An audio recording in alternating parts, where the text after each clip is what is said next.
Hola, buenas tardes, profesor. Esta es nuestra exposición correspondiente al tercer parcial de la materia de Derecho Político Electoral, el grupo 24 de 241. Nosotros somos el equipo 4 y vamos a presentar el tema 3.2.1, que es justicia electoral. Y nuestro equipo está integrado por Alvarado Castillo Jairo Ricardo, Marcado Elizalde Marta Itzel, Márquez Acevedo Diana Fabiola y Mendoza Estrada Fanny Buendavid. Bueno, pues como primer tema les vamos a hablar acerca de lo que es la justicia electoral. La justicia electoral es el referente para la protección de los derechos políticos de los ciudadanos y de los partidos políticos. Y además también es el apego de los actos de autoridad en materia electoral con las disposiciones constitucionales y legales. Bueno, la justicia electoral aplica para los delitos electorales. Para entender este concepto, pues tenemos que saber lo que es el delito. Y el delito es todo acto u omisión contraria a la ley, previsto y sancionado penalmente por la misma. Para esto desglosamos el tema de lo que es delitos electorales, que son aquellas acciones u omisiones que lesionan o ponen en peligro el adecuado desarrollo de las funciones electorales y atentan contra las características del voto, que debe ser universal, libre, directo, personal, secreto e intransferible. Y además deben preguntarse quién puede cometer estos delitos electorales. Pues bueno, lo puede cometer cualquier persona en general, como lo son los funcionarios electorales, los funcionarios partidistas, también los precandidatos, candidatos, servidores públicos, organizadores de campaña y ministros de culto religioso. Además que estas conductas están contenidas en la Ley General en materia de delitos electorales y contemplan sanciones para el caso de ser cometidos. Y en este caso, en el ámbito federal, la FEPADE es la autoridad encargada de investigar y perseguir los delitos electorales para poder garantizar nuestros derechos. Bueno, y desglosándonos también en este tema, pues tenemos que saber lo que es la Ley General en materia de delitos electorales. Y esta ley está reglamentada por el artículo 73, fracción 21 de la Constitución Política de los Estados Unidos Mexicanos, y tiene como objeto, en materia de delitos electorales, establecer los tipos penales, las sanciones, la distribución de competencias y las formas de coordinación entre los órdenes de gobierno, que son para los presidentes, senadores y diputados. Además que también tiene como finalidad, en general, de proteger el adecuado desarrollo de las funciones públicas electorales y la consulta popular, que se refiere al artículo 35, fracción 8 de la Constitución. Y además también en esta ley dice que para la investigación, la persecución, sanción y todo lo referente al procedimiento de los delitos previstos en la presente ley serán aplicables lo siguiente: la legislación procesal penal vigente en la Federación y en las entidades federativas, el libro primero del Código Penal Federal. Como siguiente tema, nosotros les vamos a hablar un poco sobre lo que son los antecedentes del Tribunal Electoral del Poder Judicial de la Federación. Y en primera instancia tenemos que la historia de la Judicatura Electoral Mexicana comenzó como tal en el año de 1987 con la reforma al artículo 60 de la Constitución, al crear un tribunal garante de la legalidad en las actuaciones de los organismos electorales, el Tribunal de lo Contencioso Electoral, órgano autónomo de carácter administrativo. Los magistrados tuvieron que empezar en este caso de cero en una materia totalmente novedosa. 3 años más tarde, en 1990, el legislador creó el Tribunal Federal Electoral, el TRIFE, un órgano jurisdiccional autónomo en materia electoral que tuvo la tarea de construir desde sus inicios una institución profesional y responsable. Posteriormente, en el año de 1993, un nuevo cambio a la Constitución vendría a reforzar la jurisdicción electoral al desaparecer la autocalificación, así el Tribunal Jurisdiccional en materia electoral. Además, se creó una sala de segunda instancia. Poco tiempo después, en 1996, se efectuó una nueva reforma constitucional, la cual dio origen al Tribunal Electoral del Poder Judicial de la Federación, órgano especializado del Poder Judicial y máxima autoridad jurisdiccional en la materia. Del año 1996 al año 2000, el Tribunal Electoral del Poder Judicial de la Federación realizó un trabajo que muchos han calificado como extraordinario. el cual culminó exitosamente con la historia primera calificación judicial de la elección presidencial del año 2000. Y así ha sucedido desde entonces. Con la nueva integración, las y los magistrados se han ocupado de que la fuerza del tribunal radique en la Constitución y en el orden jurídico vigente. El Tribunal Electoral del Poder Judicial de la Federación se ha convertido en un auténtico tribunal constitucional y de convencionalidad que maximiza los derechos político-electorales de la ciudadanía en una manera igualitaria y garantiza los principios democráticos de cualquier proceso electoral. En la última reforma constitucional de 2014 se ampliaron las facultades del Tribunal Electoral del Poder Judicial de la Federación. Se creó una sala regional especializada que se va a encargar de resolver los procedimientos especiales sancionadores y, derivado de la carga de trabajo, se aprobó la creación de 2 nuevas salas regionales que deberán entrar en vigor en 2017. Ahora, después de haber conocido los antecedentes, podemos tener un concepto más actual de lo que es el Tribunal Electoral del Poder Judicial de la Federación. Y en este caso es un órgano especializado del Poder Judicial de la Federación que básicamente se encarga de resolver controversias en materia electoral y proteger los derechos político-electorales de los ciudadanos en general. El Tribunal Electoral es, de acuerdo con la Constitución mexicana, la máxima autoridad jurisdiccional en materia electoral y tiene la competencia para resolver en forma definitiva e inatacable algunas controversias electorales que vamos a mencionar más adelante. Bien, pues como siguiente subtema vamos a hablar sobre el Tribunal Electoral y sus competencias. El Tribunal Electoral es competente para resolver las siguientes impugnaciones. Número 1. Las impugnaciones en las elecciones federales de diputados y senadores. Número 2. Las impugnaciones que se presenten en la elección del presidente de los Estados Unidos mexicanos, que serán resueltas en única instancia por la Sala Superior. Número 3. Las impugnaciones de actos y resoluciones de la Autoridad Electoral Federal distintas a las señaladas, que violen normas constitucionales o legales. Número 4. Las impugnaciones de actos o resoluciones definitivos y firmes de las autoridades competentes de las entidades federativas para organizar y calificar los comicios o resolver las controversias que surjan durante los mismos y que puedan resultar determinantes para el desarrollo del proceso respectivo o el resultado final de las elecciones. Esta vía procederá solamente cuando la reparación solicitada sea material y jurídicamente posible dentro de los plazos electorales y sea factible antes de la fecha constitucional o legalmente fijada para la instalación de los órganos o la toma de posesión de los funcionarios elegidos. Número 5. Las impugnaciones de actos y resoluciones que violen los derechos político-electorales de los ciudadanos de votar, ser votado y de afiliación libre y pacífica para tomar parte de los asuntos políticos del país, en términos que señalen las constituciones y las leyes. Número 6. Los conflictos o diferencias laborales entre el tribunal y sus servidores. 7. Los conflictos o diferencias laborales entre el Instituto Nacional Electoral, el INE, y sus servidores. Número 8. La determinación e imposición de sanciones por parte del INE a partidos o agrupaciones políticas o personas físicas o morales, nacionales o extranjeras que infrinjan las disposiciones de la Constitución y las leyes. 9. Los asuntos que el INE someta a su conocimiento por violaciones a las normas sobre propaganda política y electoral, así como la realización de actos anticipados de precampaña o de campaña e imponer las acciones que correspondan. Y número 10. Las demás que señale la ley. Bien, pues para entender las competencias del Tribunal Electoral es necesario saber qué son los medios de impugnación electoral. Y los medios de impugnación electoral sirven para modificar, revocar o anular los actos y resoluciones en materia electoral que no se apeguen a las normas constitucionales, convencionales y legales.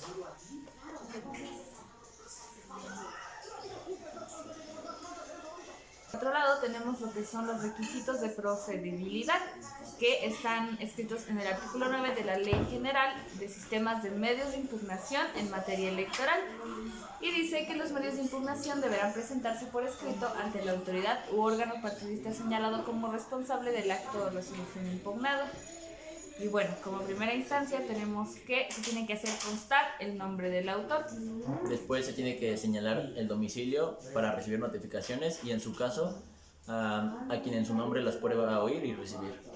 Por otro lado, tiene que acompañar él o los documentos que sean necesarios para acreditar la personería al promoverse.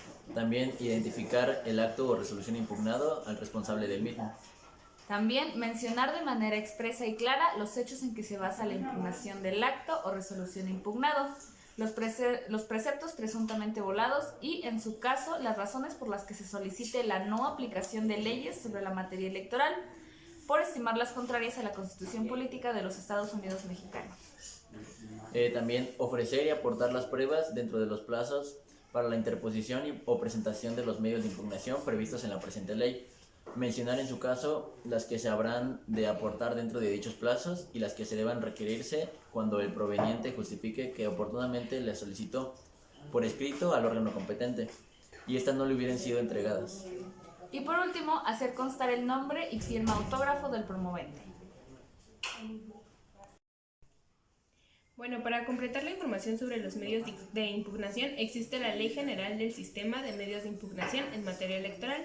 En esta ley existe el artículo 2 que dice que para la resolución de los medios de impugnación previstos en esta ley, las normas se interpretan conforme a la Constitución, los tratados o instrumentos internacionales celebrados por el Estado mexicano, así como los criterios gramatical, sistemático y funcional. A falta de disposición expresa, se aplicarán los siguientes principios generales del derecho.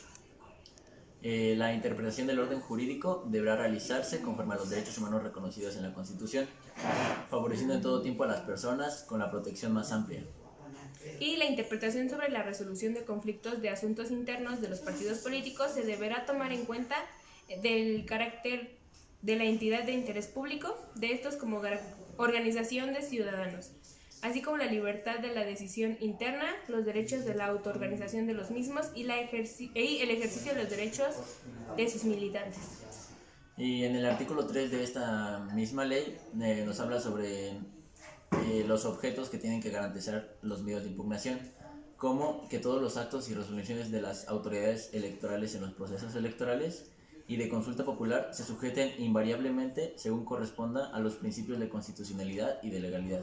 Y la definitividad de los distintos actos y etapas de los procesos electorales. El sistema de medios de impugnación está integrado por el recurso de revisión para garantizar legalidad de actos y resoluciones de autoridad electoral federal. También está integrado por el recurso de apelación, el juicio de inconformidad y el recurso de consideración para garantizar la constitucionalidad y legalidad de los actos y resoluciones de la autoridad electoral federal. El juicio para la protección de los derechos político-electorales del ciudadano. El juicio de revisión constitucional electoral para garantizar la constitucionalidad de actos y resoluciones definitivas y firmes de las autoridades competentes en las entidades federativas y se organiza y califica los comicios o resuelve las controversias que surjan durante los mismos. El juicio para dirimir los conflictos o diferencias laborales entre el Instituto Nacional Electoral y sus servidores. Y por último, el recurso de revisión en contra de las resoluciones y sentencias emitidas por los procedimientos especiales sancionadores para garantizar la legalidad de actos y resoluciones de la Autoridad Electoral Federal y del Tribunal Electoral del Poder Judicial de la Federación.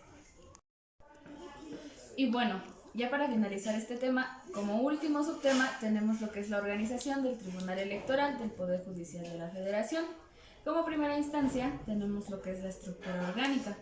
La estructura orgánica básica del Tribunal Electoral mantiene una conformación organizativa descendente, contemplada hasta el nivel de dirección general, integrada por las unidades administrativas, cuyas atribuciones se encuentran conferidas en la Ley Orgánica del Poder Judicial de la Federación y en el reglamento interno del propio.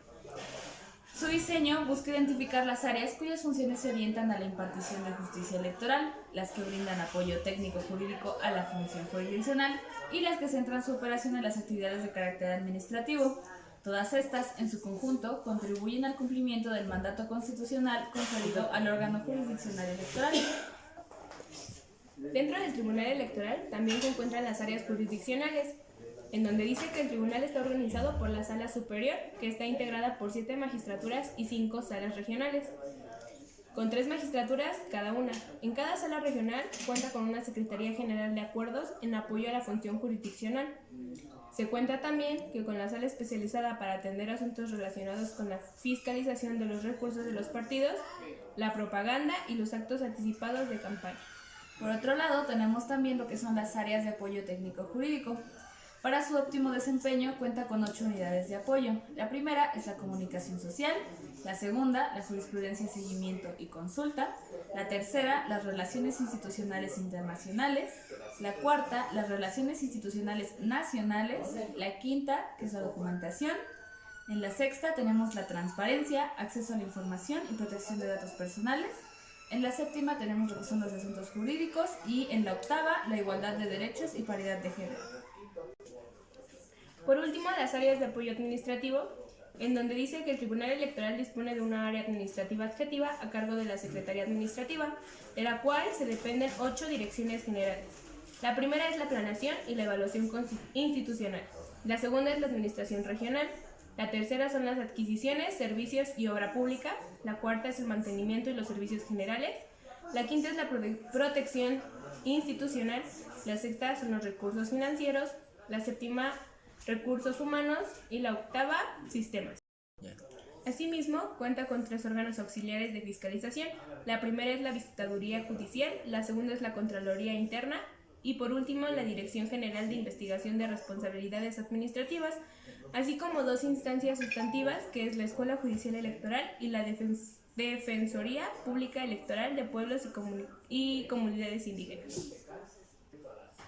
Por otro lado, les vamos a hablar de lo que son la sala superior y las salas regionales dentro de la estructura orgánica. La primera es la sala superior.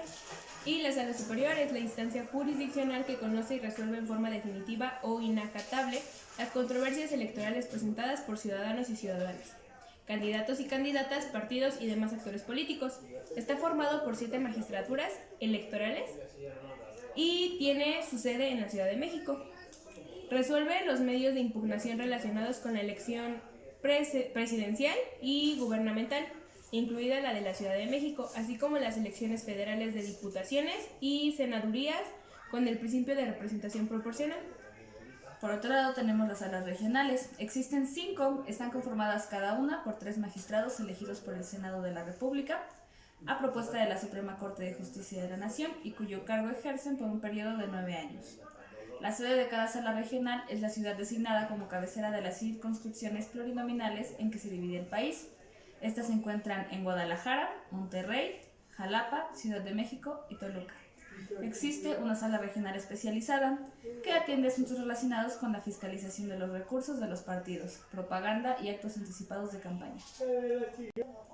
Ahora, en cuanto a las salas regionales y en referencia a lo que son las circunscripciones plurinominales, en cuanto a las 5 sedes, tenemos la primera, que es Guadalajara, y las entidades que esta regula son Baja California Sur, Chihuahua, Durango, Jalisco, Nayarit, Sinaloa y Sonora. Bueno, la segunda sede, la siguiente sede se encuentra en Monterrey y las entidades que regula son Aguascalientes, Coahuila, Guanajuato, Nuevo León, Querétaro, San Luis Potosí, Tamaulipas y Zacatecas. La tercera sede se encuentra en Jalapa y las entidades que esta regula son Campeche, Chiapas, Oaxaca, Quintana Roo, Tabasco, Veracruz y Yucatán. La cuarta sede se encuentra en el Distrito Federal y las entidades que regula son el Distrito Federal, Guerrero, Morelos, Puebla y Tlaxcala. Por último, para entender cómo se eligen a los diputados por el método de representación proporcional, tenemos como fundamento el artículo 16 y 17 de la Ley General de Procedimientos Electorales. El artículo 16 establece que para la asignación de diputados por el método de representación proporcional, conforme a lo dispuesto en la fracción tercera del artículo 54 de la Constitución Política, se procederá a la aplicación de una fórmula de proporcionalidad pura integrada por los siguientes elementos. Inciso A, el cociente natural, e inciso B, el resto mayor. Como primera instancia tenemos el cociente natural. Este es el resultado de dividir la votación nacional emitida entre los 200 diputados de representación proporcional, y el resto mayor es el remanente más alto entre los restos de las votaciones de cada partido político. Una vez hecha la distribución de curules mediante el cociente natural, el resto mayor se utilizará cuando aún hubiese diputaciones por distribuir. Ya. Y también como fundamento del artículo 17, que una vez desarrollada esta fórmula prevista en el artículo anterior, se observará el procedimiento siguiente. Inciso A. Se determinarán los diputados que se le asignarán a cada partido político conforme al número de veces que contenga su votación en el cociente natural. Y el inciso B, que son los que se distribuirán por el resto mayor si después de aplicarse el cociente natural que queden diputaciones por repetir, siguiendo el orden decreciente de los votos no utilizados para cada uno de los partidos políticos en la asignación de curules. También se determinará si es el caso de aplicar a algún partido en él o los límites establecidos en las fracciones 4 y 5 del artículo 54 de la Constitución, para lo cual el partido político cuyo número de diputados por ambos principios exceda de 300 o su porcentaje de curules de total de la Cámara exceda en 8 puntos de su porcentaje de votación nacional emitida. Le serán deducidos los nombres de diputados de representación proporcional hasta ajustarse a los límites establecidos, asignándose las diputaciones excedentes a las demás partidos políticos que no se ubiquen en estos supuestos. Y una vez deducido el número de diputados de representación proporcional excedentes, al partido político que se haya ubicado en alguno de los supuestos del párrafo anterior, se le asignarán los curules que le correspondan en la circunscripción en los siguientes términos. Inciso A. Se obtendrá el cociente de distribución, el cual resulta de dividir el total de votos del partido político que se halla en este supuesto entre las diputaciones a asignarse al propio partido. B. Que son los votos obtenidos por el partido político en cada una de las circunscripciones. Se dividirá entre el cociente de distribución, asignando conforme a números enteros los curules para cada una de ellas. Y, inciso C, si aún quedaran diputados por asignar, se utilizará el método de resto mayor previsto en el artículo anterior. Bueno, pues esto ha sido todo de nuestra parte. Nosotros fuimos el equipo número 4 del tema 321, justicia electoral. Muchas gracias, espero que haya llegado al final y nos saque el 30% porque no me quiero ir a final. Lo merecemos, profe. Por su atención, gracias.